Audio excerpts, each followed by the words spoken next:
I want to go live now to the Liberal Senator, former Ambassador to Israel too, Dave Sharma. Dave, good to see you. I'm sure you just heard my reporting from my colleague Shari Markson. The Prime Minister's consulting with the Jewish community. He will reportedly take this appointment of Justice James Allsop to Cabinet today. Do you believe the former Justice is the right pick? Look, I don't want to comment on the merits of individuals, but clearly Justice Allsop is a very well-credentialed and regarded person. But I think what's important here is that whoever is appointed to lead the Royal Commission has the necessary expertise, but also has the necessary confidence of the Jewish community, certainly, but also broader swathes of Australia, including the security and intelligence community. And so I dearly hope the Prime Minister takes the time to consult widely on this choice and make sure that he appoints someone who can do the thorough job that a Royal Commission requires. Is about that consultation. It appears to me it has been happening in the last few days in terms of who would be the right person to lead the Royal Commission and potentially too on the terms of reference. What are you hearing?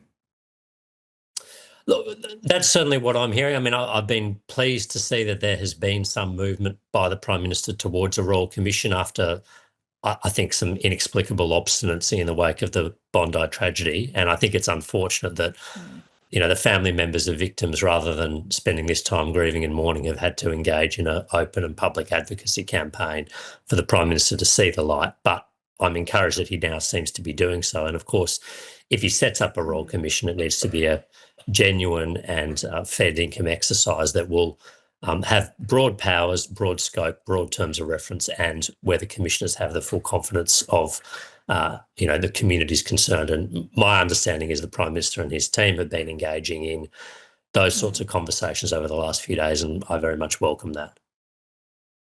And Dave, do you think in the way the Prime Minister is to publicly announce this Royal Commission, if that is all the speculation is right here, does there need to be a genuine contrition or apology, to put it in that way, for how this has been handled in the past month? That given there were so many differing arguments made against a Royal Commission, how the Prime Minister then lays the case for one is going to be critical here. I think that's right. And obviously his initial decision, and the decision that remains today not to call a Royal Commission, has caused a lot of anguish and frustration and anger, certainly amongst the Jewish community. But look, all parts of Australia's community. And you've seen open letters from business figures, from sporting heroes, from former security and intelligence chiefs, from parts of Anthony Albanese's own backbench. So it's clear that there has been widespread concern about this decision.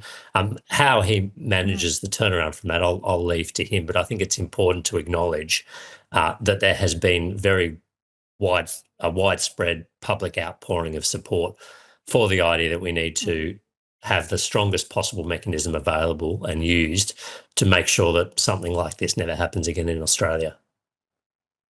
The initial option put forward by the Prime Minister, that review that's going to be underway by Dennis Richardson, an eminent Australian, would you think now, if we go down the path of this Royal Commission as expected, that the Richardson review should be wrapped into the Royal Commission, or should they be kept separate so that can be report back by April? Look, I've got a very high regard for Dennis Richardson. He was my boss at various points in my career.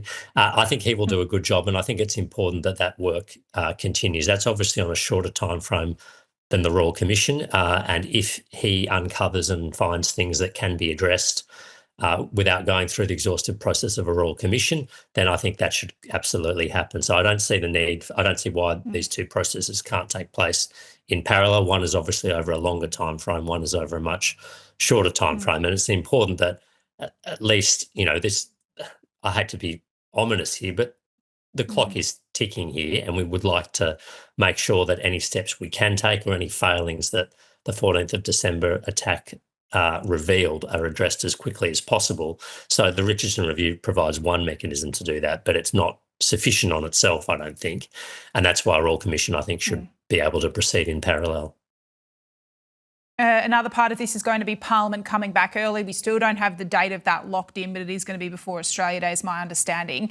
The government's putting forward new hate speech laws. There's now an active debate about how broad the hate speech laws should be. Some Teal MPs are pushing for it to include protections based on race, religion and sexual orientation. This has been a complex area of law that's bedeviled both sides of politics for some time. Do you support that sort of protections being included in the current debate? No, I think the current debate should focus on the problem we are dealing with here, and which is, hate speech having fuelled anti-Semitism and provided an enabling environment for attacks like the Bondi terrorist attack. And I think we need to be careful not to try and bundle other things into that, which might have legitimacy and may well be worthy of consideration, but are not the crisis we are dealing with right now. And I think the more we can keep it narrowly focused, the quicker it will be to gain the necessary consensus, the quicker it will be to pass through Parliament, the easier it will be to reassure people that it won't have unintended consequences. So I think, whatever we do should be focused on December 14th, the Bondi terrorist attack and the enabling environment of hate speech that allowed that or facilitated that taking place. And I think we need to be careful not to broaden it out beyond that. And Dave, a final one. I saw today the Prime Minister's facing internal pressure, some within Labor's left flank asking him to withdraw the invite for Israel's President Herzog to come to Australia. Do you think that visit should go ahead? How important will that be for the Jewish community? Look, absolutely that visit should go ahead. And I read that suggestion. I was appalled to even see it raised. I mean, the Jewish community is hurt, is grieving, is wounded. Isaac Herzog is a long-standing friend of Australia. I've known him for many years. He was close personal friends with Kevin Rudd, with Bill Shorten. He's on the Labor side of politics in Israel traditionally.